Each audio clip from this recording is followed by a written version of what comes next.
नमस्कार, मी ललित. Time TV महाराष्ट्राच्या bulletin मध्ये आपलं स्वागत. सुरुवात करूया आजच्या ठळक घडामोडींनी. पाली खंडोबा यात्रेत हत्ती उधळल्याने एका महिला भाविकेचा मृत्यू. पुण्यातील SCMTR प्रकल्पाची पाहणी. गेल्या 25 वर्षात प्रकल्पाचे फक्त 60% काम पूर्ण. फडणवीस सरकारचा नवीन फॉर्म्युला. 40 IAS अधिकाऱ्यांच्या बदल्या.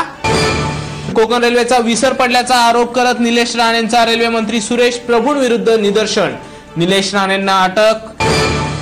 आता वळूया सविस्तर वृत्ताकडे. पाली येथील खंडोबा यात्रेत मिरवणुकीदरम्यान विस्तवावर पाय पडून मानाचा हत्ती उधळल्याने मोठी चेंगराचेंगरी झाली आहे. यामध्ये एका महिलेचा मृत्यू झाला आहे तर 15 जण जखमी झालेत. यात्रेच्या पहिल्या दिवशी आज श्री खंडोबा म्हाळसा देवीचा विवाह सोहळा संपन्न झाला. या सोहळ्यासाठी लाखो भाविकांनी गर्दी केली होती. यावेळी हत्तीवरून मिरवणूक सुरू होती. मात्र हत्तीचा पाय विस्तवावर पडल्यानं हत्ती बिथरला. त्यामुळे भाविकांमध्ये गोंधळ उडाला आणि पळापळ झाली. त्यामुळे ही चेंगराचेंगरी झाली. यात एका महिलेचा मृत्यू झाला आहे. पुणे शहरातील गेल्या कित्येक दिवसापासून बहुचर्चित असलेला SCMTR या रखडलेल्या प्रकल्पाचा मुद्दा पुन्हा एकदा ऐरणीवर आला आहे.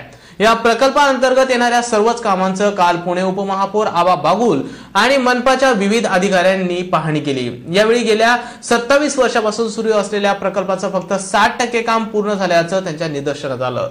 लाल फितीत अडकलेल्या या प्रकल्पाला पुन्हा मार्गी लावण्यासाठी मी प्रयत्न करणार असल्याचं आबा बागुल यांनी म्हटलंय. पुणे शहर सुधारणा आराखड्यातील बहुचर्चित SCMTR हा रस्ता विकास प्रकल्पाचा मुद्दा पुन्हा ऐरणीवर आला आहे.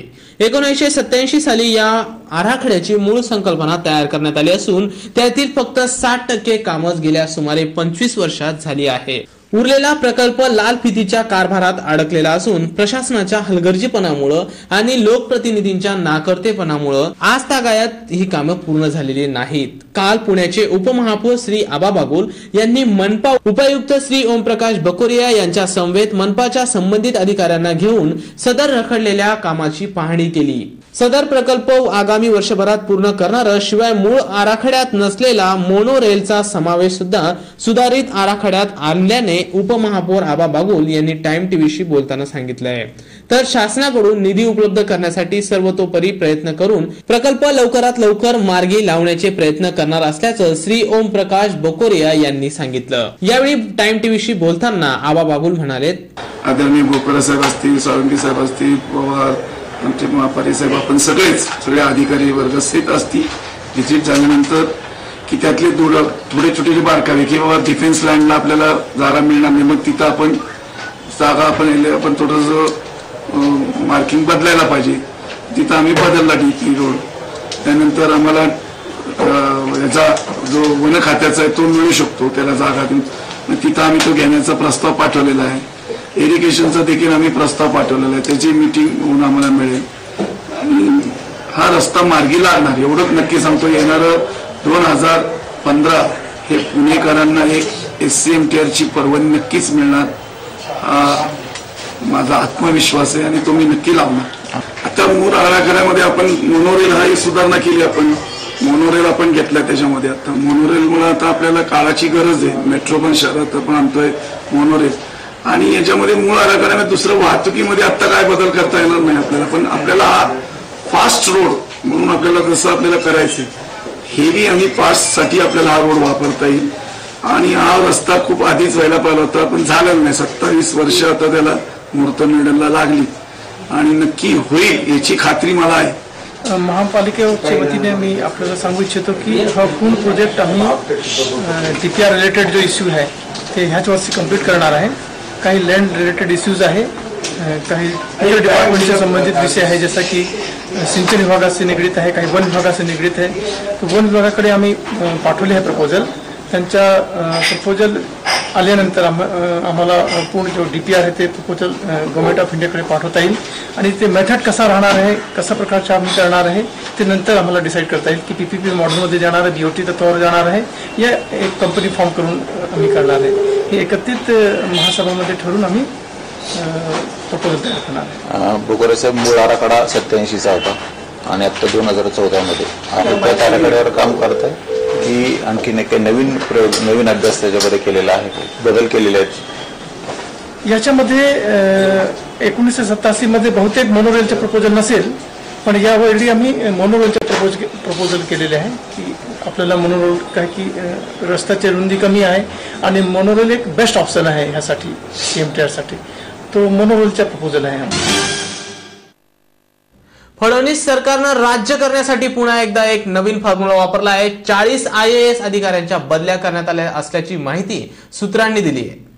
राज्यातील तब्बल 40 IAS अधिकाऱ्यांच्या बदल्या करण्यात आल्या आहेत. बदल्यांचे आदेश राज्य सरकारने काढले आहेत. यानुसार म्हाडाचे मुख्य कार्यकारी अधिकारी SM गवई यांची बदली गृहनिर्माण विभागात प्रधान सचिवपदी करण्यात आली आहे. याशिवाय शालेय शिक्षण आणि क्रीडा विभागाच्या सचिव अश्विनी भिडे यांची व्यवस्थापकीय संचालक मुंबई मेट्रोपॉलिटन रेल्वे कॉर्पोरेशन पदी करण्यात आली आहे.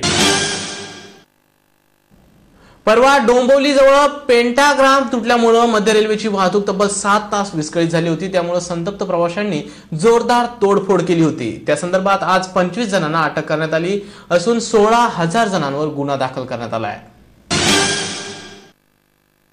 कोकण रेल्वेचा विसर पडल्याचा आरोप करत माजी खासदार निलेश राणे यांच्या नेतृत्वाखाली काँग्रेस कार्यकर्त्यांनी रेल्वे मंत्री सुरेश प्रभू यांच्या विरोधात रत्नागिरीत जोरदार निदर्शने केले. या निदर्शनादरम्यान निलेश राणे यांना अटक करण्यात आली आहे.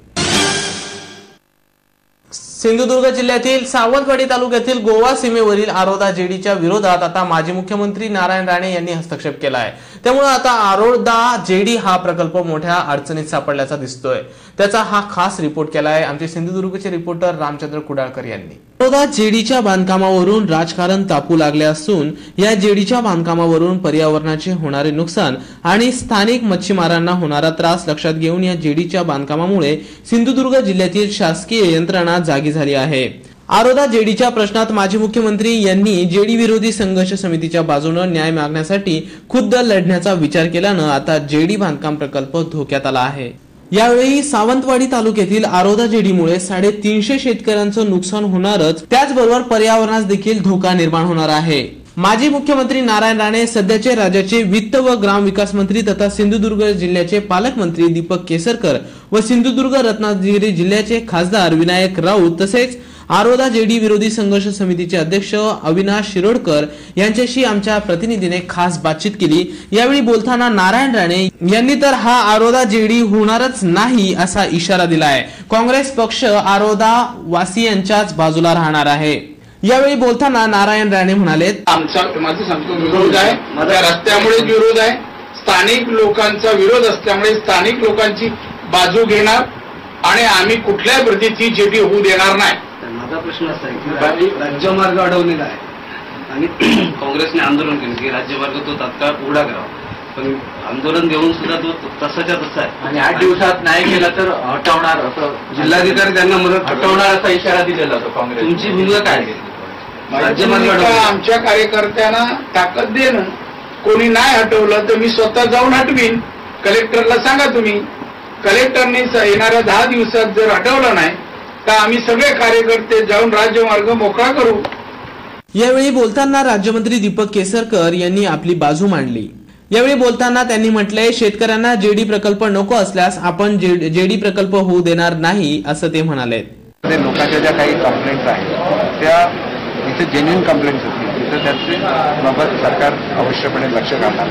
कारण जेटी व्हावी की न व्हावी हा प्रश्न कोर्टामध्ये प्रलंबित आहे, त्याच्यामध्ये आम्ही बोलू शकत नाही. परंतु तिथं रस्ते बंद केलेले आहे, गणपती विसर्जनाच्या जागा बंद केलेल्या आहे. त्यानंतर एक अत्यंत महत्त्वाचा मुद्दा मला असं सांगण्यात आला की त्या ठिकाणी वॉल काढल्यानंतर या ठिकाणची जमीन ही पाण्याखाली जाणार आहे. हे काही महत्त्वाचे मुद्दे ते सरकारने तपासून बघावे आणि त्याच्यावर निर्णय घ्यावा. याच्यासाठी मी सरकारचे जे संबंधित डिपार्टमेंट, जसं आता समजा PWDचा रस्ता अडवला गेलेला असेल तर PWD तो मोकळा करून घेणं PWDचं काम, संबंधित खात्याला ते कळवायला लागेल. इतर जे काही पारंपरिक वहिवाटी असतील त्या संदर्भात जिल्हाधिकारी साहेबांना अधिकाऱ्यात ते जिल्हाधिकाऱ्यांना कळवायला काय निर्णय. आणि जो एक विशिष्ट महत्त्वाचा मुद्दा आहे की वॉल काढल्यानंतर पाणी आतमध्ये येईल का, अत्यंत महत्त्वाचं. उद्या जर लोकच बोलणार असेल तर त्या डेव्हलपमेंटला काय अडचण.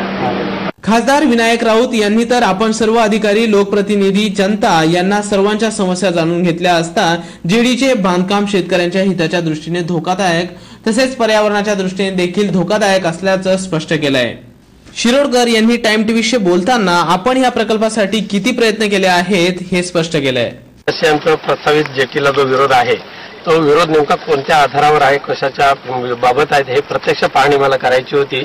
पण मी यावेळेला दुसऱ्यांदा आलेलो आहे, याच्यापूर्वी पण एकदा आलोय आणि प्रत्यक्ष पाहिल्यानंतर जे स्थानिक ग्रामस्थांच्या ज्या तक्रारी आहेत, आक्षेप आहेत ते रास्त आहेत असं माझं स्वतःचं म्हणणं आहे. संघर्ष चालू आहे शेतकऱ्यांच्या इथल्या, त्याविषयी तुम्ही नक्कीच आता खासदार असल्यामुळे म्हणूनच मला हा प्रश्न या स्थानिक ग्रामस्थांच्या समस्या आणि प्रश्न जाणून घेऊनच सोडावा लागणार आणि ते आता जे त्यांनी सांगितलेलं आहे ते प्रत्यक्ष पाहिल्यानंतर त्यांच्या तक्रारी आणि वस्तुस्थिती याच्यामध्ये खरं आहे आणि त्यामुळे त्यांच्या तक्रारींचं गांभीर्याने लक्ष घालण्याची आवश्यकता आहे. अनेक समस्या गेली 3 वर्ष आम्ही तोंड देत आहोत. मुख्यमंत्र्यांपासून सर्व मंत्र्यांपर्यंत आणि सर्व कलेक्टरपासून सर्व संबंधित अधिकाऱ्यांना आम्ही निवेदन वगैरे देऊन हा न्यायालयीन मार्गाने लढा चालू ठेवलेला आहे. पण त्यात पुरेसं आम्हाला म्हणजे थोडंसं यश मिळत नाही. याचं कारण काय की संपत्ती आणि सत्ता याचा प्रामुख्याने दुरुपयोग केला जाते आणि या प्रकल्पाचा एवढा दुष्परिणाम होणार आहे. उदाहरणार्थ वॉटर पोल्युशन, एअर पोल्युशन हे तर आहेच. त्याशिवाय इथं पारंपरिक पद्धतीने 350 कुटुंब मच्छीमारी करतात. तर ती कुटुंब तर संपूर्ण उद्ध्वस्त होणार, परंतु नाऱ्या बागायती, शेती आणि पिण्याचं पाणी याचे जटिल प्रश्न निर्माण होणार आहेत. कारण अरबी समुद्रातनं या तेरेखोल खाडीत येण्यासाठी जी ही आहे क्रीक आहे, खाडी ती खोल करावी लागणार. कारण 80,000 75,000 टनाच्या आत आहे बार्जेस येणार. तर त्याच्या हे करावं लागेल, ड्रेजिंग केल्यानंतर डेप्थ वाढणार. डेप्थ वाढलं की खारं पाणी हे सगळे जे जलाशय आहेत पेयजलांचे ते प्रदूषित करून टाकणार. म्हणजे पेयजलापासून ते सगळं हे होणार. त्यानंतर ते म्हणतात की हा मल्टीपर्पज, पण मल्टीपर्पज हे नावाचं आहे कारण सुरुवातीला त्यांनी आयर्न ओव्हर म्हणजे लोह खनिज निर्यातीसाठी जेटी बांधायला सुरुवात केली होती. आता विरोध झाल्यानंतर ते मल्टीपर्पज सांगतायत. आता सांगतायत हे येणार कोळसा येणार. एक वेळ लोह खनिज परवडलं पण कोळसा उपयोग नाही. म्हणजे हे सगळे जे हे काय मालाचे आयात करणार आहेत ते सगळे प्रदूषणकारी आणि मानवी आरोग्याला आणि शेती बागायतीला संपूर्णपणे अहितकारक आणि बाधक असे आहेत. केंद्र सरकारने सुरू केलेल्या बेटी बचाओ बेटी पढाओ या अभियानाला 2 जानेवारी रोजी वाशिम जिल्ह्यातील जिल्हाधिकारी कार्यालयात जिल्हाधिकाऱ्यांच्या हस्ते प्रारंभ करण्यात आला. यावेळी वाशिम जिल्ह्यात या अभियानाला भाग्यलक्ष्मी असं नाव देखील देण्यात आलंय. धुळे जिल्ह्यात काल जिल्ह्याचे पालकमंत्री आणि सहकार राज्यमंत्री दादा भुसे यांनी पत्रकार परिषदेत धुळे जिल्ह्याच्या कामात पारदर्शकता आणण्यात येणार असल्याचं सांगितलंय. यावेळी टाइम टीव्हीशी बोलताना दादा भुसे म्हणाले, वाटतंय की आता आम्ही म्हणजे तुम्ही पण होते इकडं, तुमच्या समोर पण मी हे बोलू शकत होतो. असं काही गोपनीय काही विषय नाही. परंतु 10 मिनिट जे काही आम्ही बोललो तर 10 मिनिटातलं मी तुम्हाला माहिती दिलेली. सर काही स्पेशालिटी गोपनीयता वगैरे असं काही आणि प्रत्येक गोष्ट पारदर्शकपणे केली जाईल. मी धुळेच्या कायदा व सुव्यवस्थेच्या पण बाबतीत आम्ही चर्चा केली. त्याच्यामध्ये म्हणजे धुळे जे काही सेन्सिटिव्ह आहे तर काही ठिकाणी आपण सीसीटीव्ही लावून काही प्रयोजन करू शकतो का, त्या बाबतीत पण आम्ही चर्चा केलेली आहे. आणि याच्यामध्ये शासन पातळीवरचे काही निकष आहेत तर त्या निकषांना सामोरं जाऊन एक प्रयोग म्हणून आपण जाऊया की काही सेन्सिटिव्ह जे काही भाग असतील तर त्या ठिकाणी जर आपण सीसीटीव्ही आणि काही ठिकाणी वाहनांवर पण पोलीस वाहन जे आहे त्याच्यावर पण जे पेट्रोलिंग करतात त्या वाहनांवर पण जर सीसीटीव्ही लावलं.